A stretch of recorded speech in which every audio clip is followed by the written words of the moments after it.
going to be installing these Lokar products. We have a Lokar transmission dipstick. This is for the 6080. It's a really nice part. And the adjustable column arm linkage for the 6080.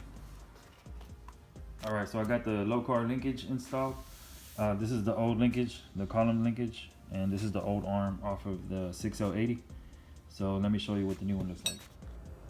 So there is a lever that it comes with. It's up right to the transmission and it's fully adjustable. You can put that in whatever position you want. The rod comes with extra length for you to cut and fit to your needs. So as you can see, the rod goes all the way up to the stock lever on the stock steering column. And again, it has a hinge joint right at the top right there. And you can bolt it on either side of the lever, just depending on your setup. And also here, the same for the bottom. So as you can see here on the lever itself, you can put this on either side. Here's the hinge joint. For this particular setup, it was better to put on the outside. And for the top, on the lever side, it was better to put it on the inside, closer to the firewall. Again, everything is completely adjustable. This rod that it comes with, it's probably twice that length. So you cut it to fit your needs. As you can see on that lever, it bolts right into the transmission. It's a really nice product. I'm also running this one on my car. I have the same transmission and it worked out great. And here's the part number for the adjustable column arm. So it's a Lokar ACA-1809. Also installed the dipstick for the 6080. It's very straightforward. There's the part number right there, TD-36L80FM. So there's the dipstick mounted to the firewall. And it comes with this steel braided line. And all it has down there is an insert for the transmission. So I'm gonna get on the bottom and show you the install on the bottom. It comes with that green colored grommet.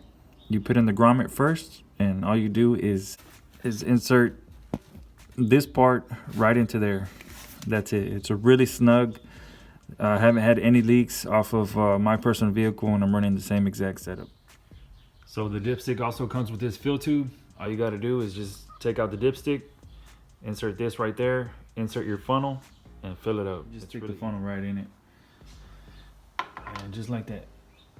There it is. You fill it up. It's real easy.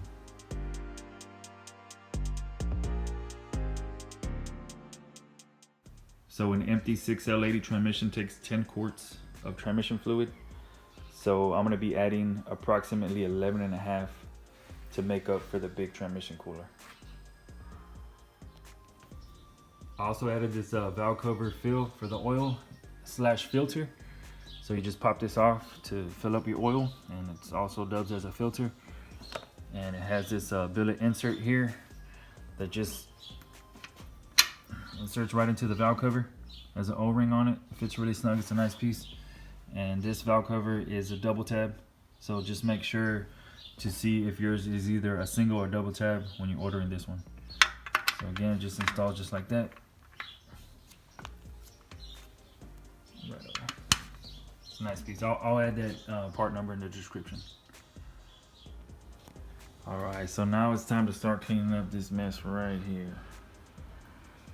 So I gotta clean up all these wires, button everything up. But the first thing I gotta do is remove that big heater box completely out of there. And I'll be installing a one-piece firewall dash pad. There's only one place that I know that makes these one-piece dash pads, and I'll be adding the link to the description. They're really nice quality. As you can see, they're really thick. So I'm gonna be adding this one back over there. Once I get that heater box out there, I'm gonna get the heater box out, add some rust prohibitor or some por15, button everything up, and start making room for the control box on the digital decoder and for the computer of the engine. So that's coming up next. All right, I got this nasty old dash pad out. That's some of it. Got the old heater core out. There's an old dinosaur right there, no longer needed. And I got almost everything out of the way.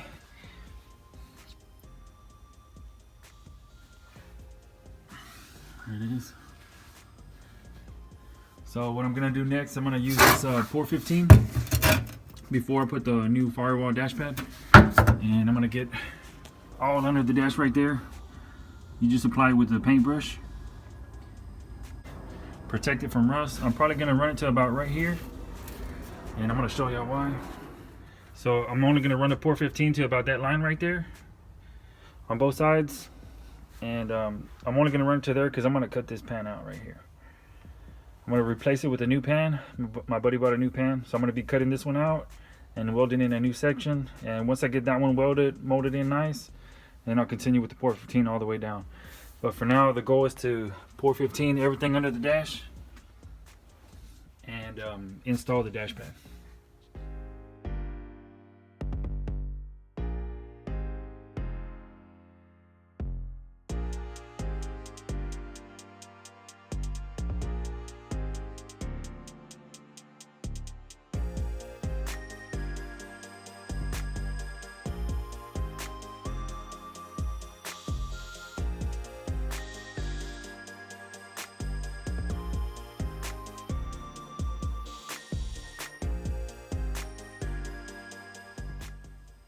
Well, I was only going to por 15 that one section, but I mean the brush was pretty much ruined after one use, so I'm going to go ahead and por 15 everything that I can since my buddy had already wire wheeled the floors.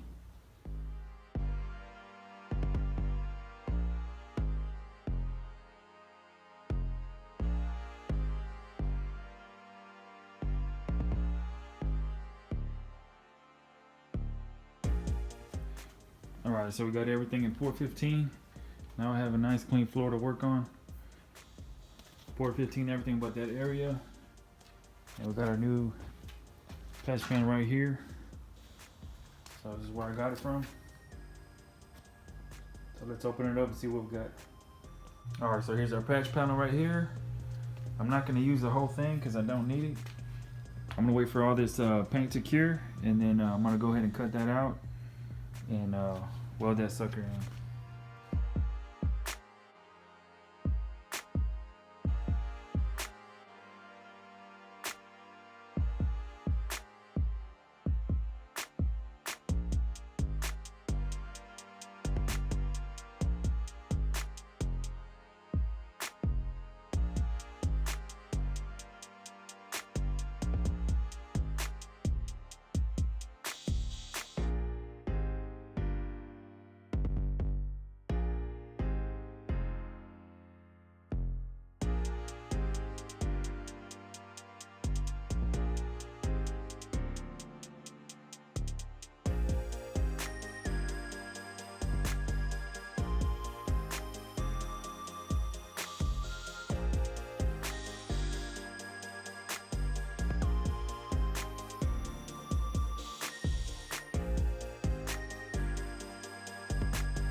Alright, I got the patch welded in. I'm going to grind everything smooth, clean everything up, and then por 15.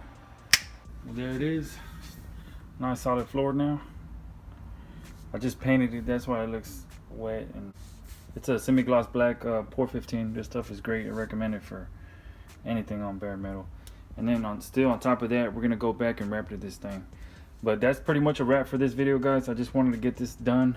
I didn't get to install the fire dash pad. I'm going to do that in the next video. And also, for the next video, I'm going to be installing this digital decoder. So I'm going to show you how to wire this thing up with the American Auto wire. And then the American Auto wire eventually to the LS harness. I'm going to be installing the one-piece dash pad, buttoning up everything under the dash. All this is going to look completely different. Really pretty. Getting all the decoder in, and also the cold air intake came in. So y'all stay tuned. We got some good stuff coming up. Appreciate y'all that have been watching. If y'all made it to this part of the video, thank you guys. If y'all new to the channel, consider subscribing. We got a lot more content coming. So I'll catch you on the next one. Peace.